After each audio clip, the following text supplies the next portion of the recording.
2:57. We'll be starting at 3:03 to give people time to come into the room. So thanks for your patience, and we're going to have a great show.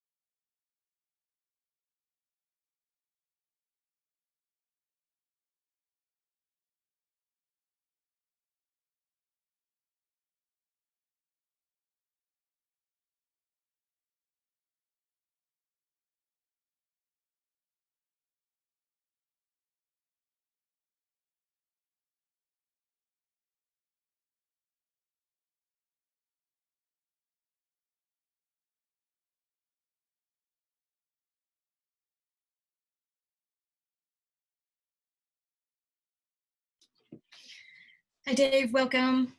We're starting at 3:03, and we're going to have a great show.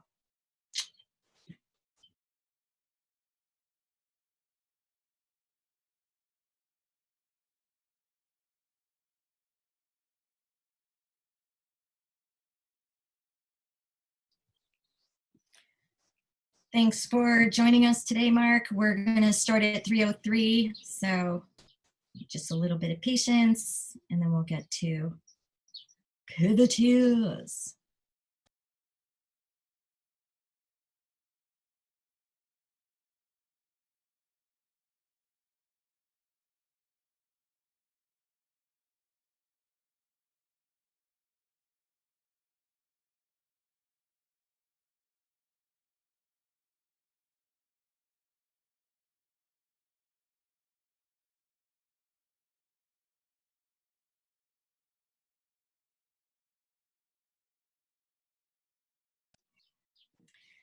Welcome, John H. We're going to start at 3:03. So thanks for joining us today. We're going to have an awesome show.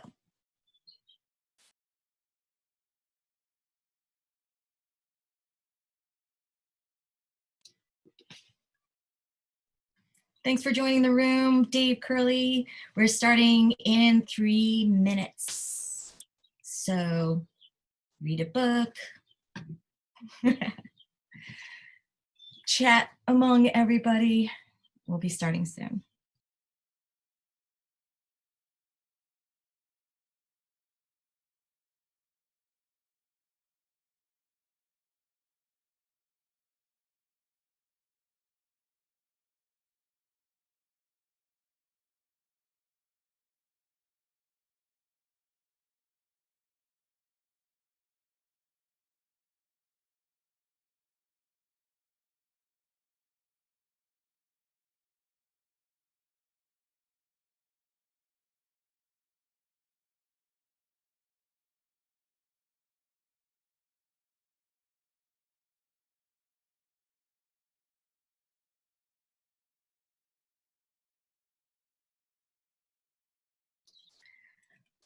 Hola, hola, hola. Ah, excellent. ¿Qué pasó? Nothing much, just doing Pivoteers. Welcome. Thank you. It's good to be here and excited to move forward. Yes. Yeah. We're going to have a great conversation. I'm going to put up a slide and sort of introduce the slide and have you speak to it. Okay. And just want to hear your wisdom and introduce everybody who's listening to more to the idea of what a tech hub is and how powerful it is. So, well, it's good to see. It's good to see that I have some of my friends on this call. So this is a friendly conversation. I see my friend Jerry Poller. I'm seeing Yulia. Wow, there's a lot of people on here that I actually know. So that's cool. Good, good. A lot of people also catch the replay afterwards. So we will be starting in 1 minute. Okay. We're just giving everyone till 3:03 to get into the room, people who can make it. Aha, here's another person.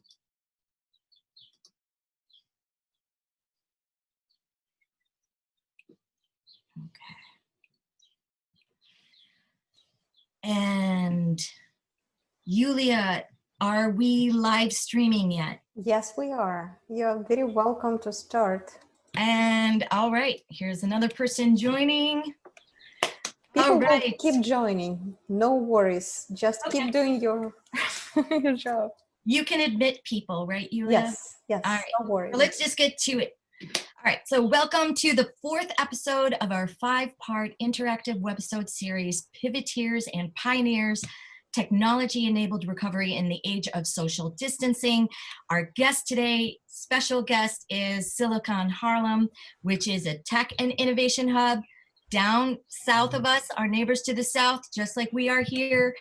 And we are OpenHub, and we are producing this webisode. And now let's see if I can, there. Come on. I have remote access to change the slide. There. All right. As you can see on the video and on this screen, today's guest is Mr. Clayton Banks, founder of Silicon Harlem. And what he is known for is exactly what we're going to be talking about today. Clayton Banks not just advocates for broadband connectivity, but also stretches the boundaries and the understanding of what that means. So we'll be talking about that. Bringing parity to zip codes, very important. We're going to be talking about that. Preparing citizens for current and future jobs, that's one of the main functions of tech hubs. And leading communities to sustainable economic opportunities. So welcome, Clayton Banks.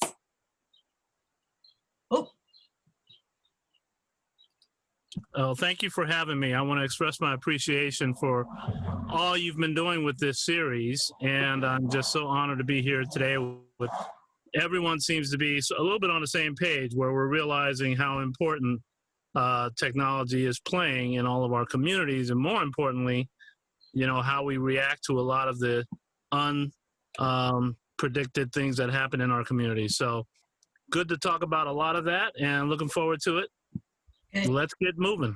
Let's get moving. Okay, so today's theme is From Harlem to Hudson Valley, the Digital Divide in New York.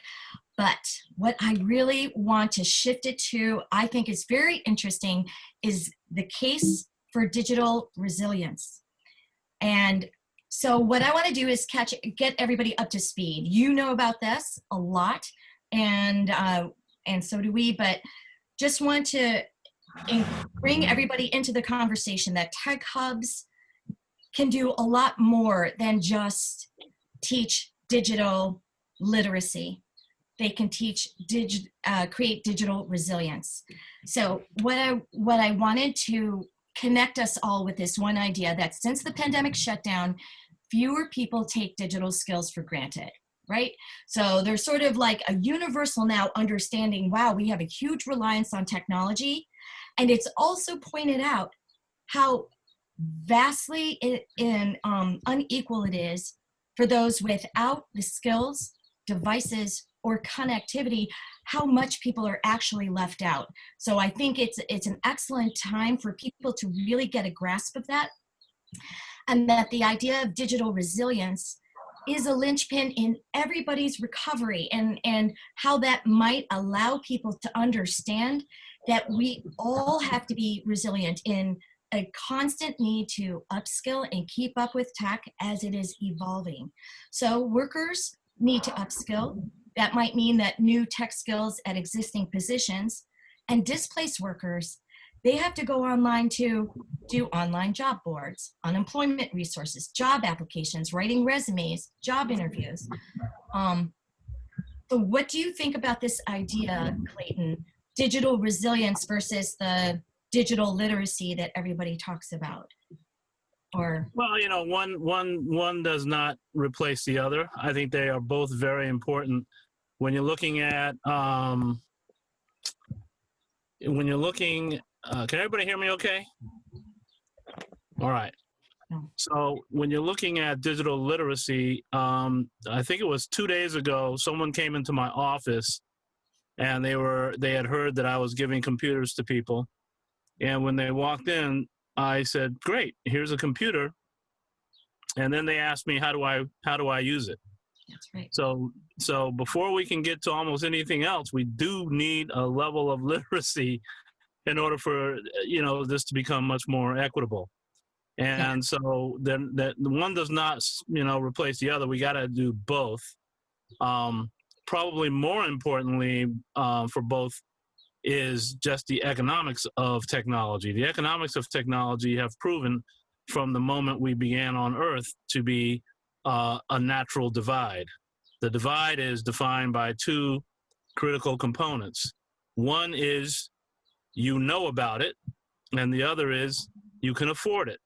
That's been the definition, in my opinion, for divides, and guess what? It's going to continue unless we do something about it. So a divide, both you know about it and you can afford it. It's like when this pandemic hit, a lot of folks that had kids in private school, parents that had a second home in New York, a lot of people just fled. They had another home to go to. They had infrastructure there. They did not miss a beat. Whereas in some of these more marginalized communities, you can end up basically going out without all of that infrastructure and fall behind. So these type of things have to be corrected now that we have the attention of Congress, we have the attention of our city, we have the attention of all the people on this call to make some changes that are that sort of are based on people and not just technology. How do we make sure that people have the access and exposure? How do we make sure that they have a means to, pull themselves up the social ladder? All of these things are now in play. And I'm very optimistic now that we can actually make some tremendous movements and changes that will bring that kind of equity into our country. And more importantly, we won't be losing the great minds that we've been left behind due to these type of divides. Correct. So I think that's what I was trying to say and what I'm getting to, that digital literacy is a thing, but it's not the end point. Resilience beyond a single training, we all have to do continual skill building. So digital literacy, that's the baseline. But it's the precursor to advanced technical skills.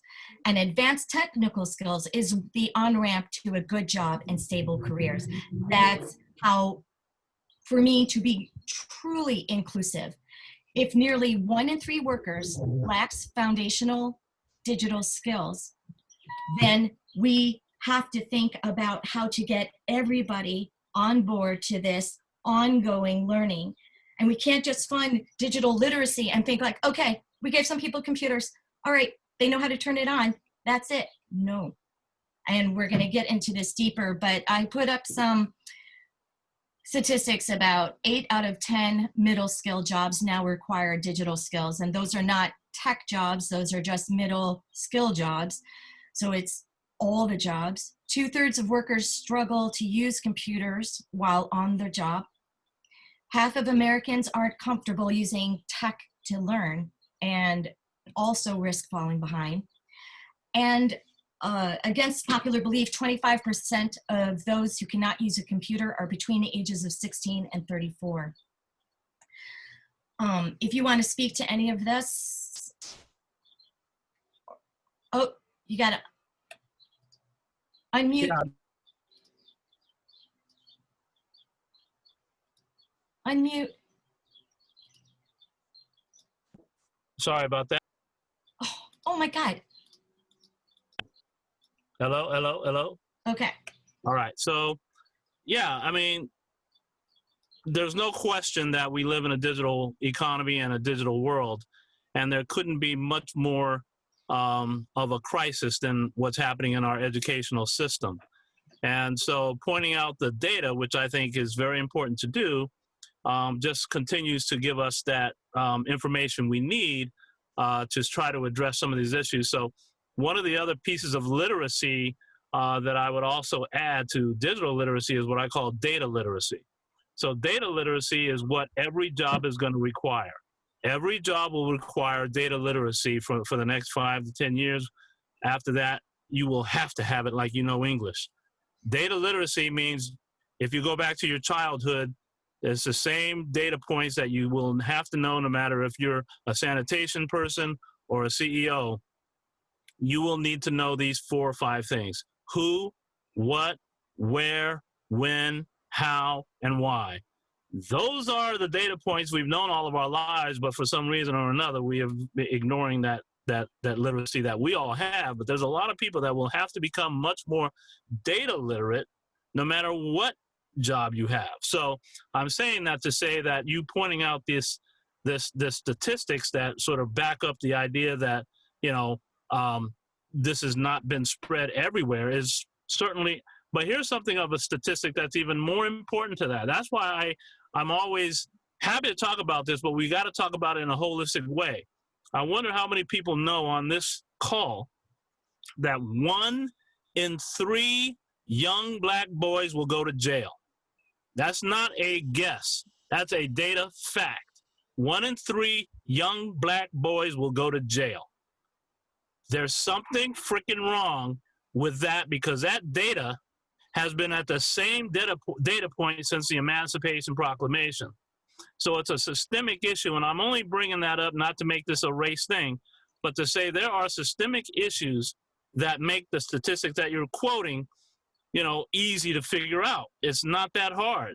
So we've got to figure out not only the sort of digital technology aspects and all that's happening in that space, but we got to look at this holistically. Are we really listening to the communities that are dealing with this, where people are gone and jailed and all this other stuff? Are we really listening to the community about the fact that they don't have the resources to order stuff that we are able to do, that they're not able, they have to stand in lines half their lives for government services?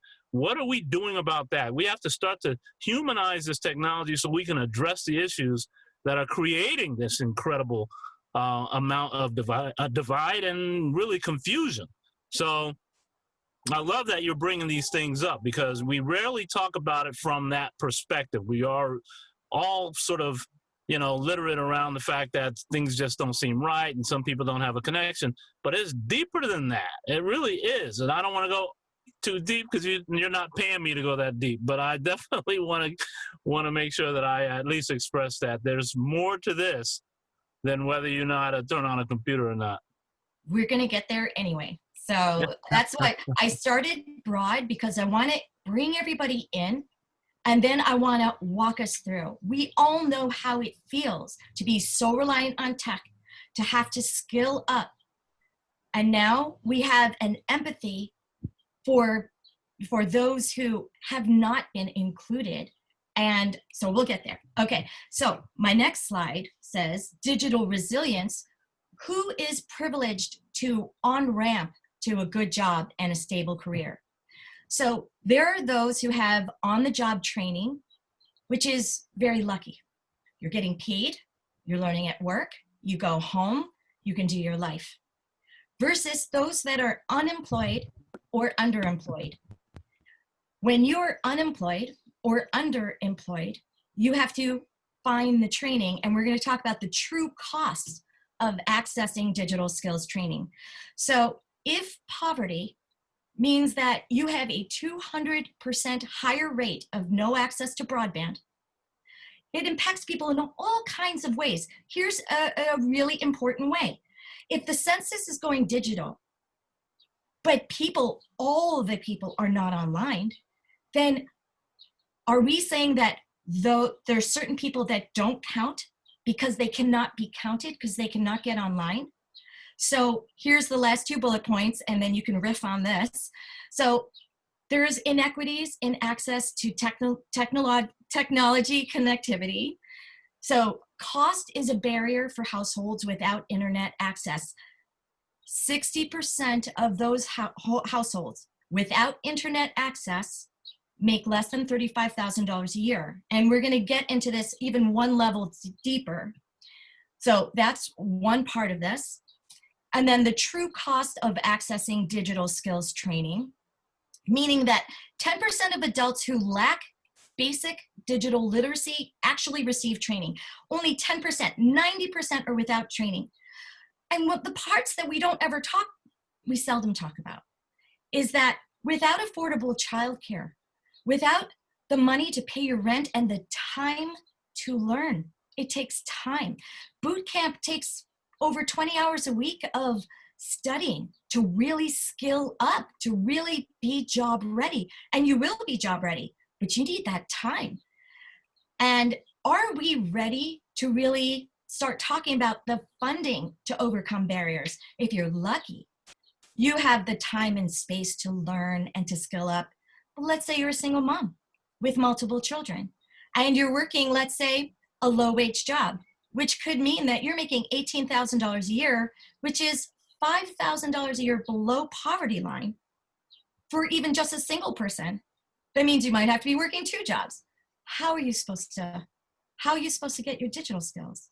So I don't know if you want to speak to this, if you got ideas, riff. Well, one thing we all know on this call is you got a lot on your mind, and I love it. It's really good stuff.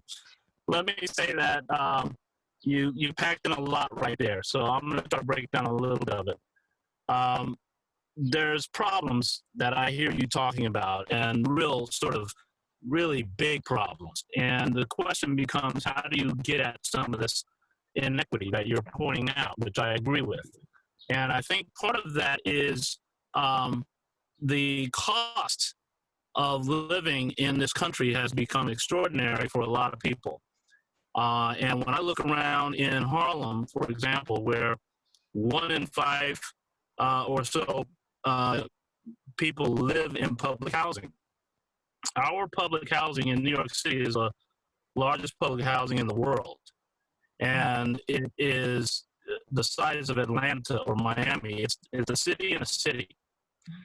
And so when our cost of living is going up, people in public housing die. When a pandemic hits, people in public housing die. When there's a Hurricane Sandy, people that live in these public housing places are completely vulnerable. So again, I go beyond just the idea of literacy or even resiliency. I'm thinking just life in and of itself. And because we as a country and as a world have decided that the internet is the most important communication tool we all have, and now have made it a commercial piece, a family piece, and all of the areas of life are being driven through a digital lens, this becomes sort of the way of slavery back in the day, where if you wanted something you didn't want the African slaves to know, you would write it in a book, because they did not have access to the books, and in most cases couldn't read. Now it's the internet. If you don't want people to know something, you put it on the internet and make sure they don't have the ability to get to it. So this is my solution to all of this craziness. Broadband should be free. Damn, what's wrong with us, man? I mean, broadband should be free. Can we start talking about broadband as part of the basic human rights? Access to information, access to communication.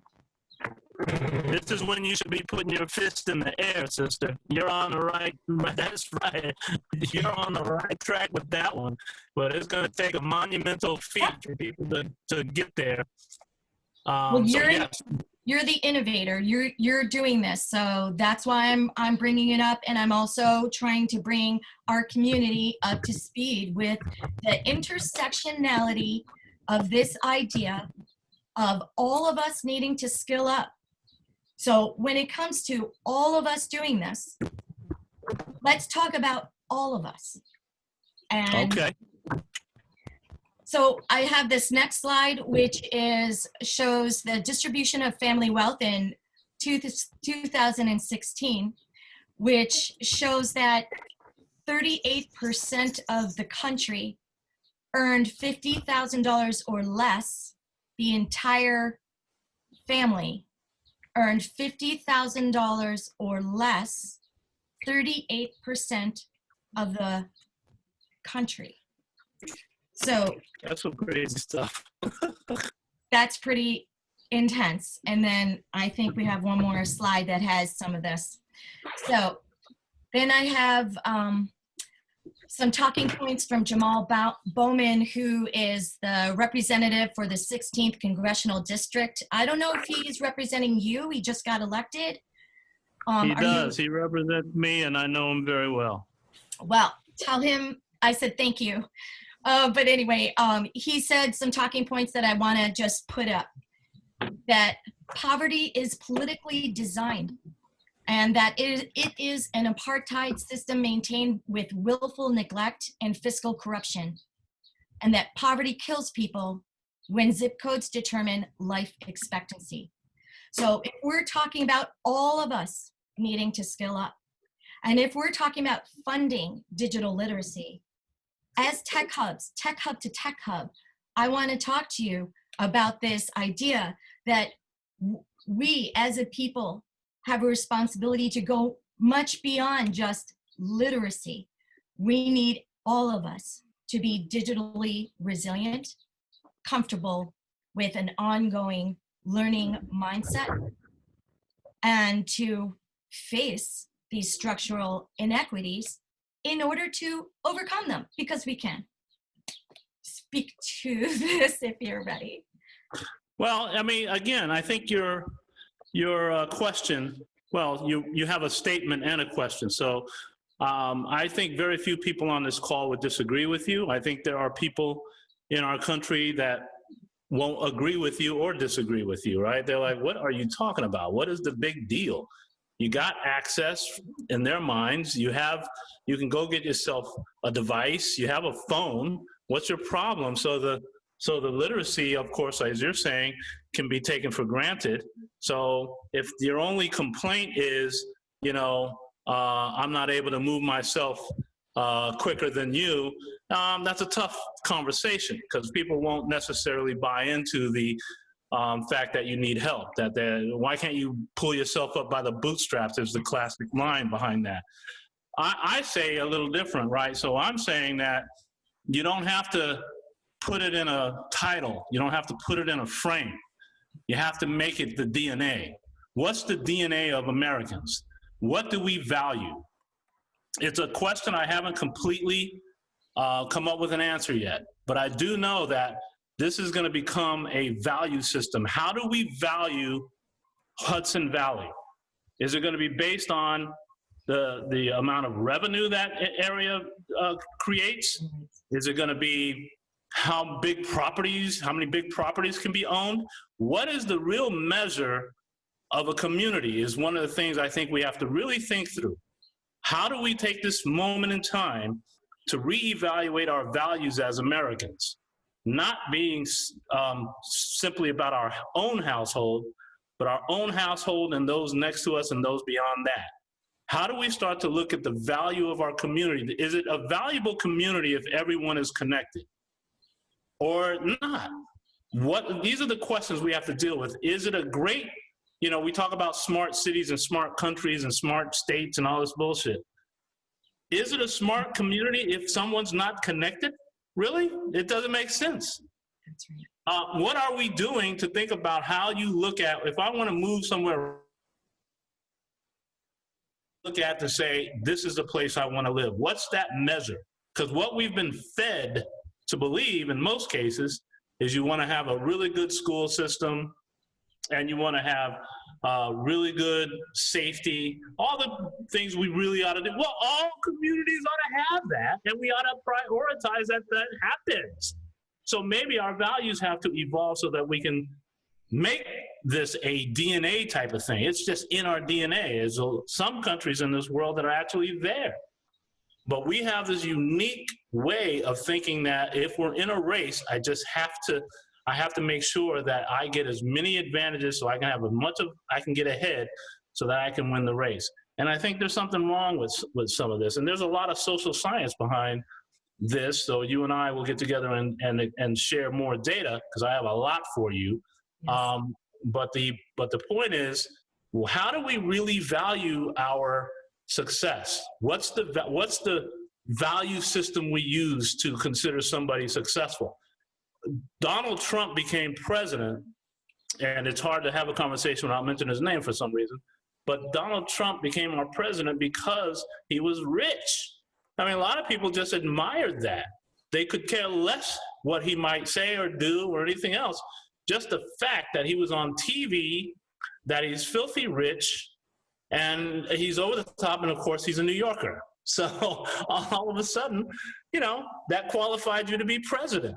So we got to take a look. Is that really the values we want? We haven't always had those, but it has evolved over time to where that's where we're at. So I think your question is so good and deep, or your statement is good and deep, but I do think that there's opportunities for us to reevaluate, reimagine, even rethink education. I was on a call right before this with the president of City College, and we were talking about racism and everything else, and I said to him, have you thought about making courses that I took back in the day where it would be African American Studies or Latinx or whatever? Can you guys make a decision to make those mandatory? They were always electives, right? So he just had an epiphany, like, wow, that's something we should actually think about. Yes, we gotta take a look at our values. What's that gonna be? And then the telecommunication industry will fall right in there, because they will figure out what they haven't figured out. The more people online, the better for you. I mean, they just haven't figured that out. And there's millions of people not online, not just a few, millions that are not online. And it's crazy. If we value people. Right. Beyond just winning, if we value people, each person has the potential to be the next Einstein. If we exclude 20%, 25% of the population, then how much wealth are we losing by losing all that genius? I think that they already are Einsteins. They just haven't had the shine. Well, There's they haven't had the space. Einsteins out there. That's right. That's exactly what I'm saying. The last thing we're going to talk about is about the funding for digital broadband, the access to broadband. A lot of it the funding has gone to rural communities. And in June, an article was released stating that limiting broadband investment to rural only discriminates against Black Americans and other communities of color. And that has to do, again, with the structural inequities that create a system of systemic structural poverty. And that means that all those people, all those bodies are therefore excluded. So that's just up there for people to see. And it's important, just not to disrupt your thinking, but what's important about that, it's not so much you don't want rural to have broadband. The fact of the matter is it's not equitable, or you can't assume that somehow urban markets are okay. It's not. And so I have this, my sort of way I sort of summarize that is that it's political. If you look at the places of rural, most times it's a political stance that comes with it. And when you look at urban markets, there's somewhat of a political stance that comes with that. And so depending on who is in charge, who's your representative and all that kind of stuff has a lot to do with it. And frankly, you know, it's not always just based on race. The problem we have in the Hudson Valley is that Newburgh, Kingston, and Poughkeepsie all have access to broadband because broadband is available, but they're not looking at the economic factors that make the digital technology available. So I guess that's where you want to end up, is talking to you about your ideas about the Hudson Valley and how we can, I don't know, do it better. Even before that, we can just ask and learn from Silicon Harlem how you addressed all three buckets of digital divide, which is broadband, affordable broadband, which is access to devices, school-provided devices, and which is digital literacy. What you made possible in the Harlem, how did it work, and what we can learn from you to bring to the Hudson Valley, and sharing what we have in the Hudson Valley, what we are doing here. Make sense? Yeah. Did Clayton drop? Is that what just happened? Maybe something. maybe, and it's totally fine. Extra time we are seeing how important technology is and how important connectivity is. All right. Shelly, do you want to take it from there? Yeah, well, I want to just introduce, while Clayton's getting back online, that OpenHub is announcing the Hudson Valley Digital Inclusion Initiative. And it's systemic inclusion, building robust pathways to an accessible and strong economy for all. And maybe this is Clayton. Yes, he is. But we are here to discuss, to learn, and to brainstorm together. We started this work, but we want to brainstorm it with you and to see how we can do it together. So again, probably our time is limited, but let's allocate 15 more minutes learning from Clayton. All right, Banks is back. This is what happens when when I start talking about the government, that's when they try to cut me off. So don't talk about government then, talk about technology, digital divide. How did you make it addressable in the Harlem? Yes. How do I make what addressable? Digital divide, or digital inclusion, better say. Should I say? You know, this is stuff I love anyway. I mean, this was way even before Silicon Harlem. When you look at just the opportunities of what technology can do for people. Back probably about 6 or 7 years, there was a great study done on you know, sort of the growth of Silicon Valley and what they were seeing happening in New York. And one of the realities is that one tech job can create 5 additional service jobs. And for me, that was a statistic that really stood out because that's an economic boom. And if you're in a community where you want to see a much more inclusive economy, technology is going to have to play a role, whether it's a tech company that comes into your area, or there are just opportunities within the tech sector that people can work from. When the information came out that the tech industry essentially wasn't that diverse, well, some of it was because of where they're located. You know, it's like, where do you locate your business? If you're located in places like New York, you will find that there are qualified people to be in your company. So we took it upon ourselves in Harlem to say, hey, we can really sort of take advantage of this reality that tech jobs are really good. They're very much more higher wages. Those people end up needing to get their hair cut and eat at restaurants and do all the things that happen, which in our area of Harlem, we were able to attract our first $1 billion business, which was WeWork, which set up their very first one in Harlem. They had 40 downtown. And that WeWork had become the most diverse WeWork in all of their footprint. And as a result, almost all the businesses in the area started getting a lot more traffic. So it became a multiplier for Harlem. It gets the word out, and more other companies. Then we all of a sudden had a Whole Foods, and we had all types of things that we hadn't had before. So we were just lucky in some ways to get you know, information that I thought was very critical, and we turned it into actual action. And now, as you see, we are a tech hub. The tech community here is very robust.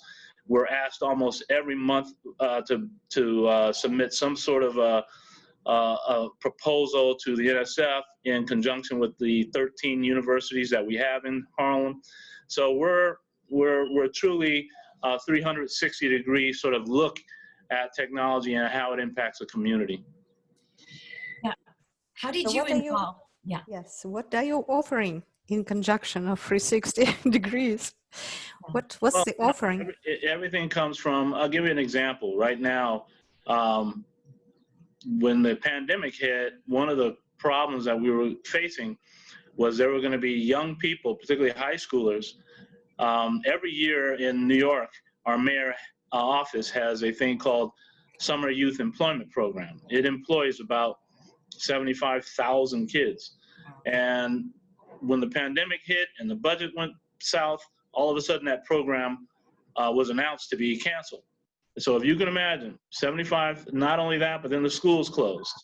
So if you can imagine back in April when we were told this, 75,000 kids, no school, no job, summer. That's the definition of a real pandemic. So I went to work and I was like, hey, we got to do something about this. So to your point, Yulia, we've always done courses for students.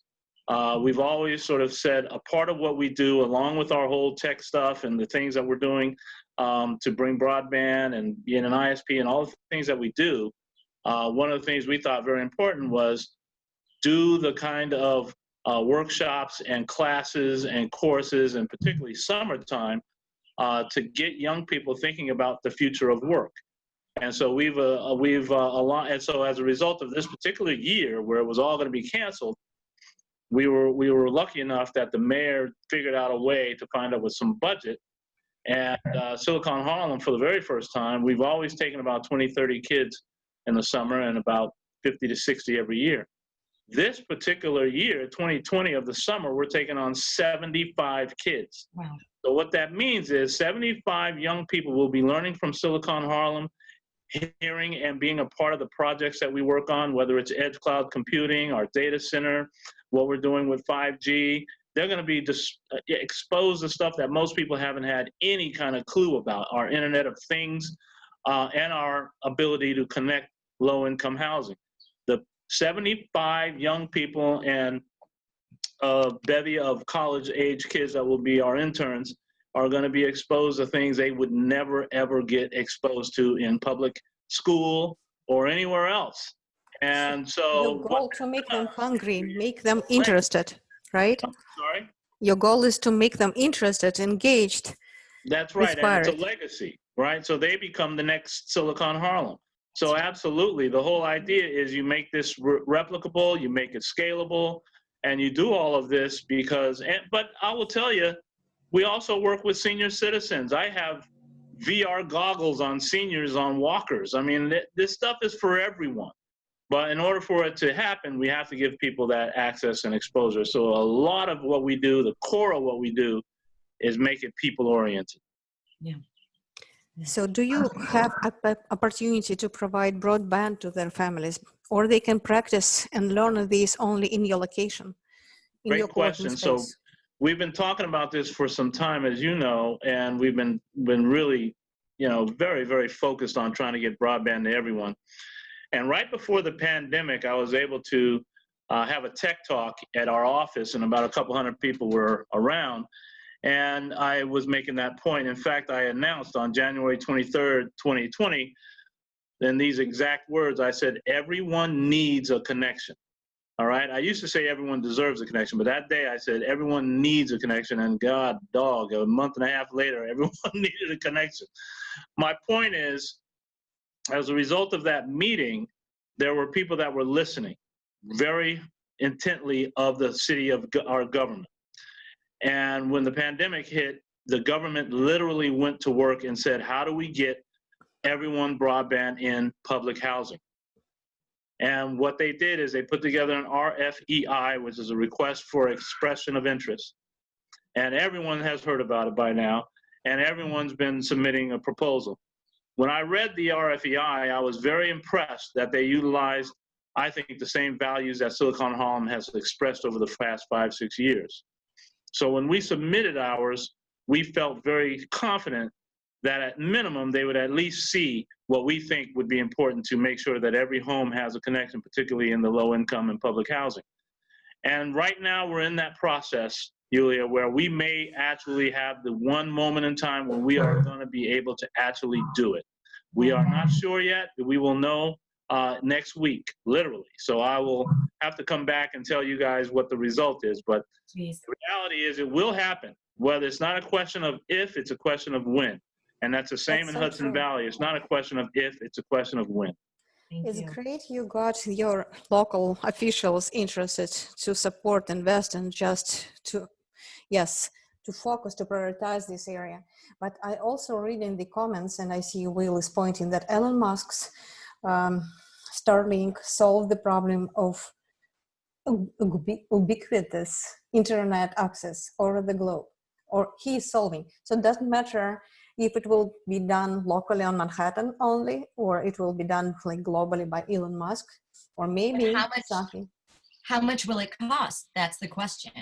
again? Well, it's Elon not Musk about- is investing in jump it. into. Well, let me Facebook is get into investing in that it because that's in an India. interesting. Well, hold on a second. So Okay.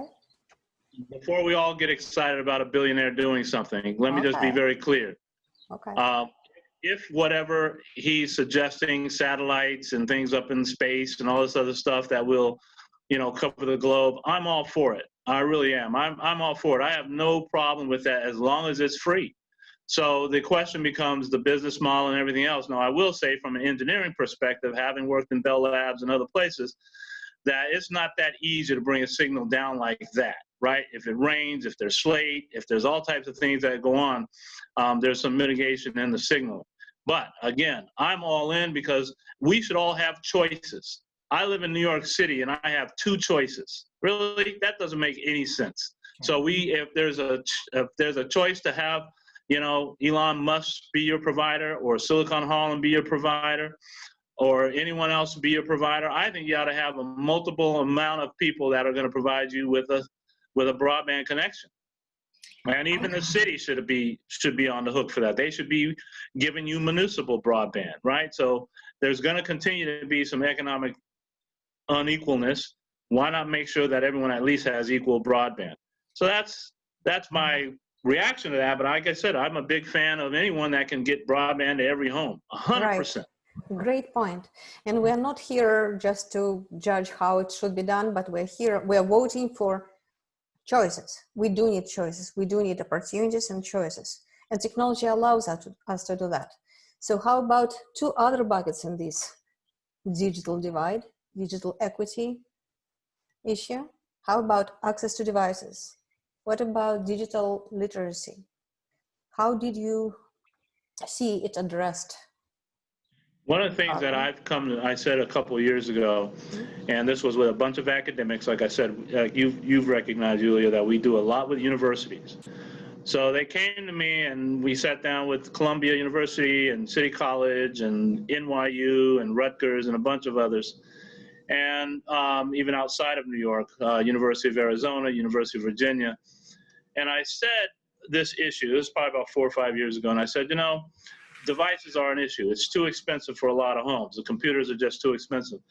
And ultimately, I came up with an idea for them. I'm not the guy who just always talks about problems. I always have a solution, even when I'm talking about a problem. So I said, what if we were able to create an environment where we could basically have dumb computers, right?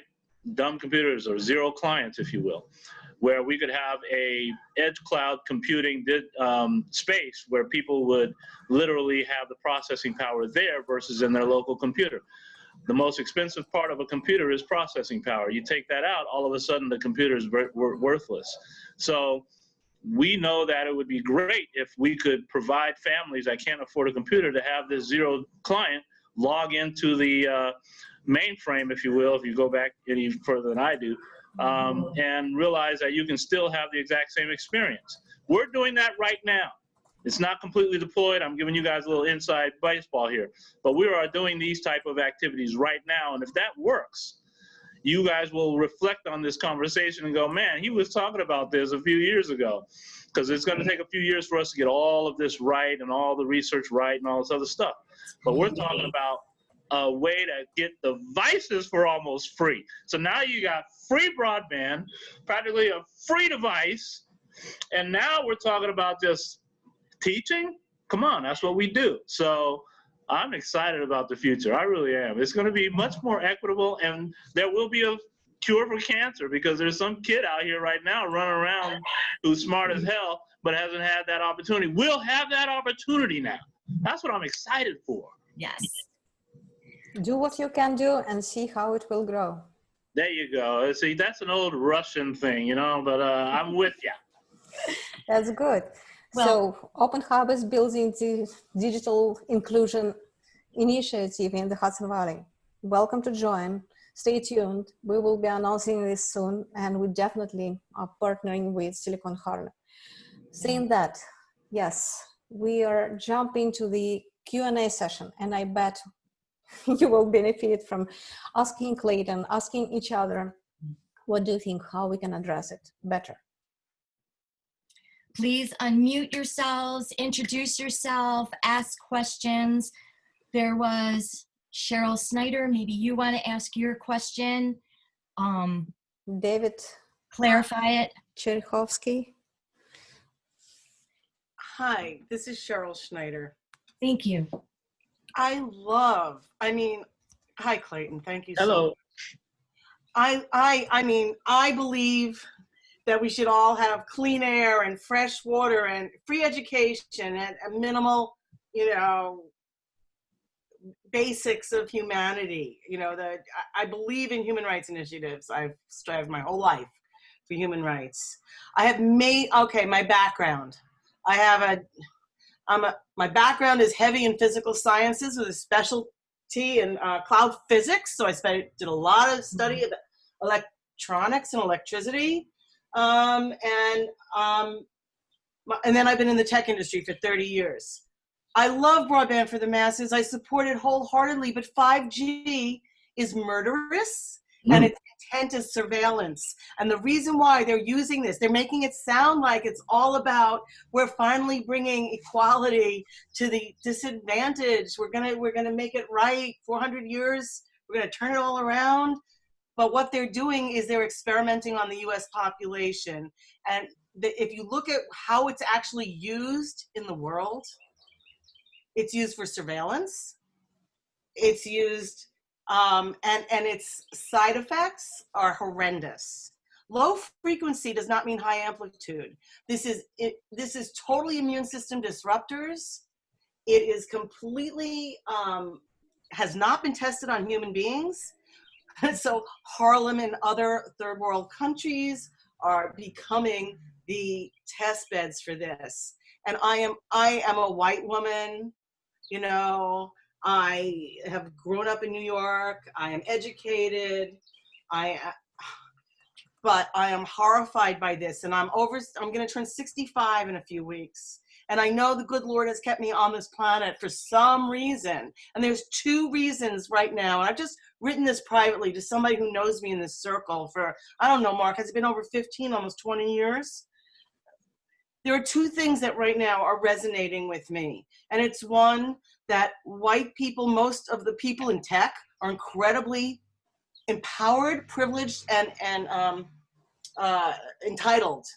Why only white? Not only white, right? Okay, but most, okay? Everyone in tech is privileged. And if we don't deal with our class privilege, we're never gonna deal with our racism. That's number 1. Because we will never understand how white supremacy benefits us. And we feed it by not being more woke and not more conscious about calling out the vendors we do business with, et cetera, et cetera, et cetera. That's 1. And number 2 is the heavy duty push for 5G. Not only is it really bad for our physical health, but it has been weaponized. It has been weaponized directionally and intensification and in amplitude wise. They can use it to make people come running out of their houses, holding their ears, thinking they're going to go out of their minds. They have used this they have tested this. And I am terrified actually by this utilization of saying that we're going to use technology as an equalizer to roll this out without. Well, let me jump in. First of all, I really appreciate what you say, and certainly the good Lord's blessed you with a very young voice. You sound like you're 18. So it's wonderful to talk to you. I'm putting my email in the chat because I think you and I should have a separate call and a separate talk because you might have some solutions for some of the questions I have as well.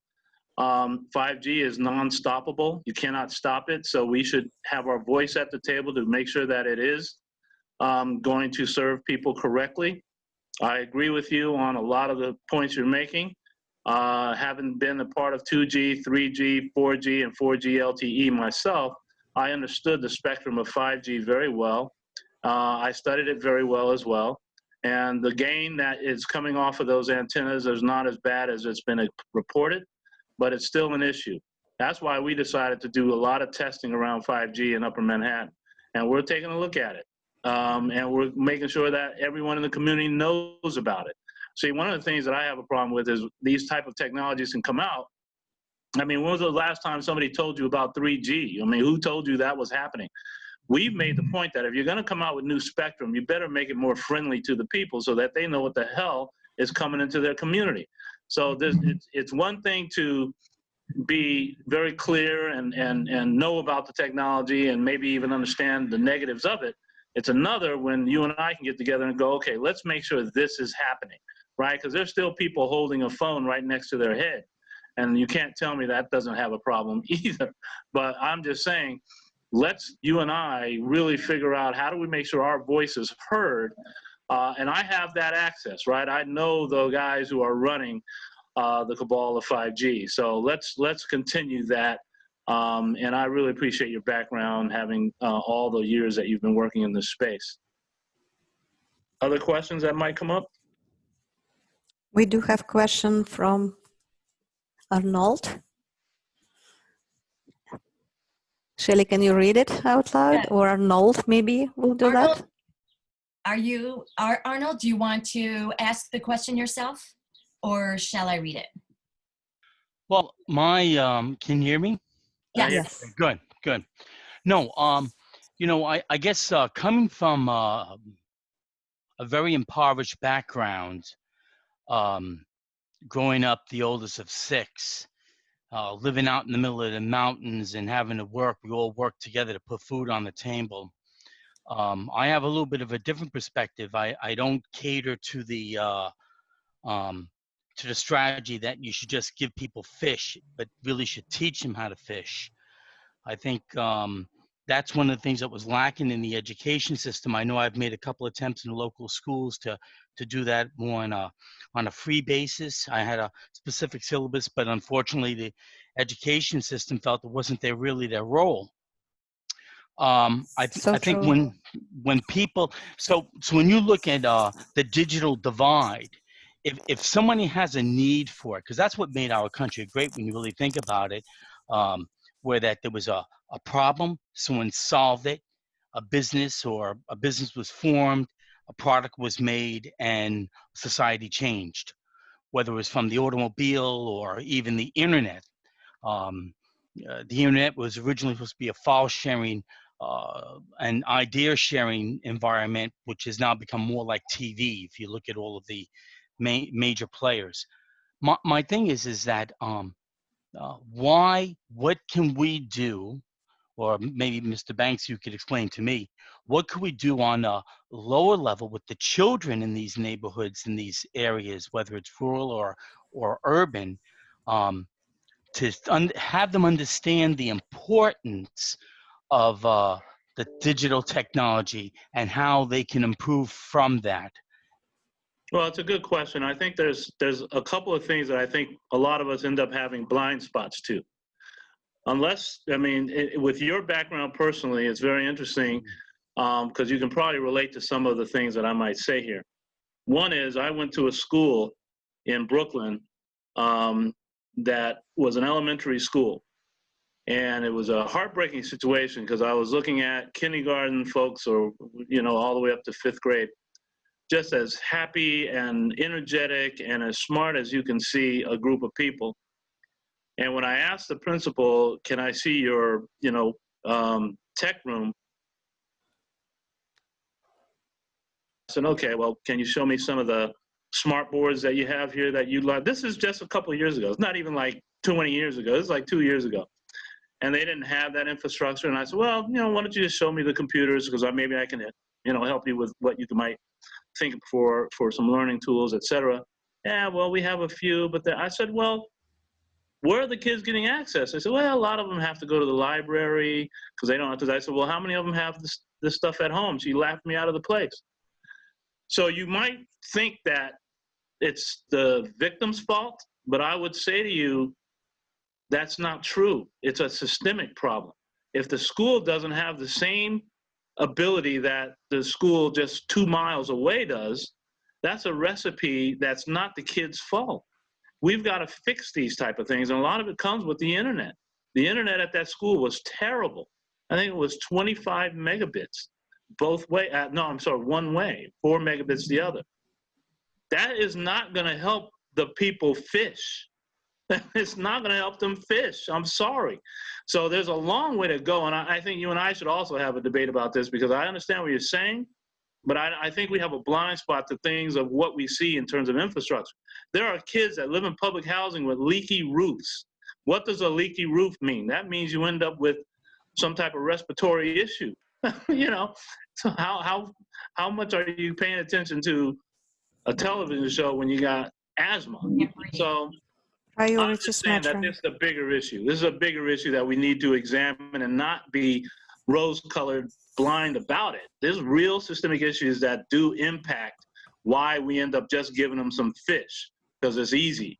I'm with you. That's why I teach 100%. Let me just make this point, Yulia, that with all the kids I've taught over the past 4 or 5 years, which I said 20, 30 kids a year, 100% of my seniors have gone to college.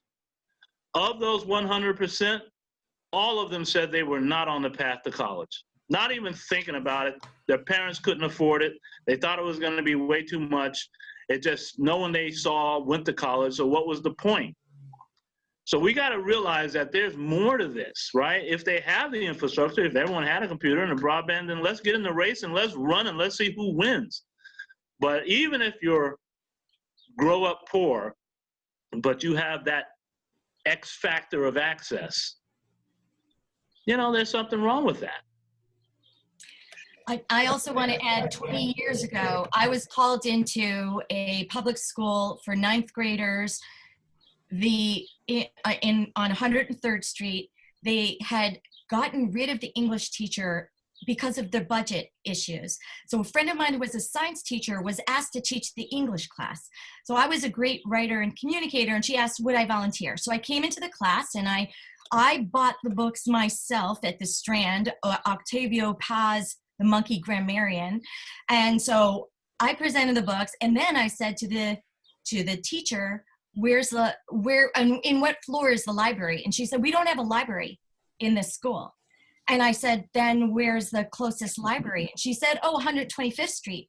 So we couldn't even do a field trip to the library. So what we're talking about is a intergenerational defunding of access to opportunity. I don't think we can solve this huge problem. But it is intersecting when we talk about all of these issues. Yeah. And we can solve it, Yulia. So don't give up on that.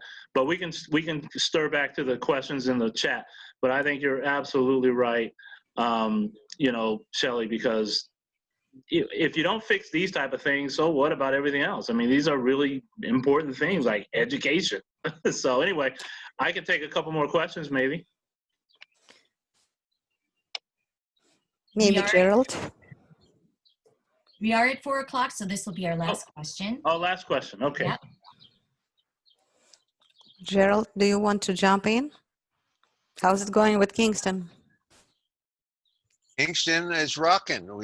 I had a great conversation this week with the superintendent of schools. We're talking to the county. Everybody wants into the Wi-Fi project, and Steve Amarante from Sky Packets is doing an engineering study up here. And so you are hoping to get free Wi-Fi for the public, free right? public outdoor Wi-Fi. So the city of Kingston is interested to do that. But we're looking at the Broadway corridor first. And how is the city funding this initiative? It's being funded by private capital. The Sky Packets model is brilliant. You know, everybody should talk to Steve Amarante. Clayton and Steve work very closely together. My understanding of it is they build a system with, I think it's like 15 or 13 1 gigabit channels. They give 2 to the city in exchange for access to real estate, to places to put the transmitters up, and the city can use the 2 channels as they wish for free public Wi-Fi. The other, I think it's 11 to 13 channels are they use commercially to sell to the Verizons and AT&Ts of the world, and that's how they make their money, and that's how they get the capital to build the system out. Now, what's the speed of that Wi-Fi? Excuse me? The wide of the Wi-Fi? What is Of the speed? speed We're talking gigabit of- speeds. We're talking gigabit speeds for free? for free. Yeah, the challenge with it, and it's a great step. We do it here in New York with our Link NYC system, right? The kiosks that are on the street are gigabit speed as well. And they're very cool, but it's tough. You know, you really need it in the home. So the next level we got to work with Kingston is how do we ensure that everyone has connection in the home? Outdoor is cool, but it's uncomfortable in some ways, right? We learned a lot of lessons when we deployed outdoor networks in New York City. A lot of lessons, and I'll be sharing that. It's not the answer to every question. That's for sure. Exactly. No, that is not the answer to every Are question. we talking 5G kiosks in the streets in Kingston? No, What are we talking? They're going to use rooftops. rooftops. Yeah. No. I'm gonna have to Okay, but get is it off. Listen, 5G? listen, Are we talking? Are we? Whoa. I not- gotta get ready to get off here. So. Oh, are we talking 5G distribution? No, What is it? as far as I know, it's 4G LTE, but we will get the engineering study next week. Yeah, I think it is 4G LTE.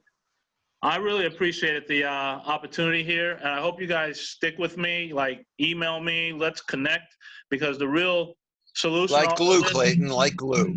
Well, listen, the real solution to all of this is us talking together and being able to come up with some policies, some procedures, some ideas, initiatives, etc. I'm happy to provide as much access to all the politicals I know, as well as, you know, local folks. And so I just want to be part of the solution. And in the meantime, though, I'm a freaking radical. So at any rate, I'm gonna wish everyone the best. I have to jump on a call about mobility. One of the next issues I'm dealing with is how do you look at a New York, and Shelley knows this, where there's a ton of bridges coming in, right? Well, there's 6 bridges that come into Harlem. A lot of people don't know that. 6 bridges, and just about all of them are free. So what happens? Most people enter Manhattan through Harlem. What that means is our air quality is crappy. Why does the Bronx and Harlem have the highest propensity of asthma? Because of that kind of nonsense. So why not create a fair mobility law, if you will, where at least the community can benefit from all that traffic? So that's why I gotta go. I'm on the case. Thank you very much. Thank you. Speak to you soon. Okay. You guys should keep talking. It will continue. Okay, thank you everyone for participating. I will stop recording right now and you can hang out longer because we do have something Thank you, to discuss. Yulia. Thank you very much. We have the plan and we're working to put together the workforce task force group to solve this problem. Hang out.